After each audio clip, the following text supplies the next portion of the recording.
हमारे साथ हैं दिल्ली सरकार के मंत्री सौरभ भारद्वाज। तीसरा समन कयास ऐसे लगाया जा रहा था शायद इस बार अरविंद केजरीवाल ईडी के सामने जाएंगे, लेकिन आप अरविंद केजरीवाल ने फिर से स्किप किया। क्या वजह है, क्या ग्राउंड है? देखिए, ये ईडी का सम्मन एक राजनीतिक षड्यंत्र है, इससे ज्यादा कुछ नहीं है।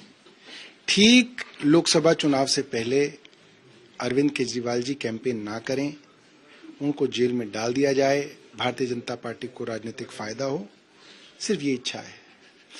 एक तथाकथित एक्साइज का मामला जो पिछले 1.5 साल से चल रहा है, सीबीआई इन्वेस्टिगेट कर रही है, ईडी इन्वेस्टिगेट कर रही है, हजारों लोगों को ये पूछताछ कर चुके हैं, गिरफ्तार कर चुके हैं, निकला अभी तक कुछ नहीं है, कोई सबूत नहीं है।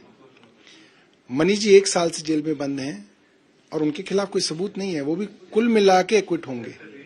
कोशिश सिर्फ ये है कि इसी मामले में और जितने लोग गिरफ्तार हो जाएं उतना अच्छा।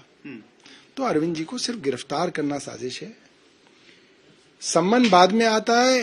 भारतीय जनता पार्टी के नेताओं को पहले पता होता है। क्यों भाई, भारतीय जनता पार्टी के दफ्तर में बनते हैं क्या सम्मन ईडी के? सिर्फ और सिर्फ राजनीतिक षड्यंत्र है।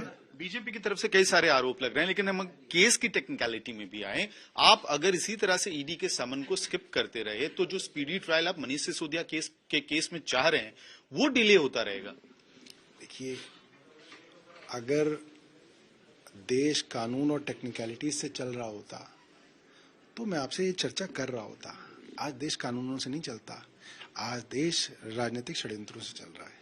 आप सोचिए, देश का कौन सा ऐसा कानून है जिसमें भारतीय जनता पार्टी द्वारा कैंपेन चलाए जाने के बाद इनके जो बड़े बड़े आज नेता हैं, कौन, हेमंत बिस्व शर्मा, भारतीय जनता पार्टी ने कैंपेन चलाया, वाटर स्कैम में शामिल थे।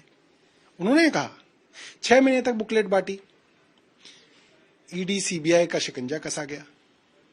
इसके बाद शुभेंदु अधिकारी, मुकुल रॉय, अजीत पवार, प्रफुल्ल पटेल, छगन भुजबल, पेमा खांडू, लंबी फहरिस्त है।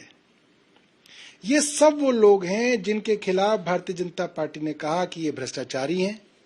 ईडी सीबीआई की तलवार लटकाई गई, कुछ को सम्मन आया, कुछ को बुलाया गया, कुछ पे दबाव डाला गया, सब लोग भारतीय जनता पार्टी में आ गए।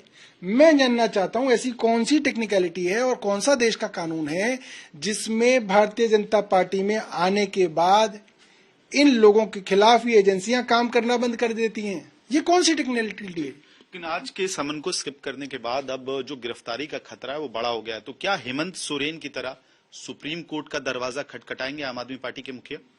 देखिए, गिरफ्तारी का खतरा पहले दिन से ही है और गिरफ्तार करना ही भारतीय जनता पार्टी की सरकार की योजना है।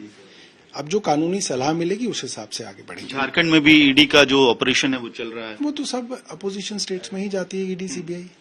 भारतीय जनता पार्टी के खिलाफ तो एक्शन करती ही नहीं है। ठीक है, आखिरी सवाल सर, सीए को लेके जो गाइडलाइंस है, रूल्स है, वो नोटिफाई हो सकता है, ऐसी खबरें आ रही हैं, फरवरी में नोटिफिकेशन आ सकता है, ये सूत्रों के हवाले से खबरें आ रही हैं। इस पे विपक्ष के तौर पे, इंडिया ब्लॉक के मेंबर के तौर पे आप लोगों की क्या प्रतिक्रिया है? तो सूत्रों के हवाले से ही आप भी करा दीजिएगा कि जब आएगा तब देखेंगे।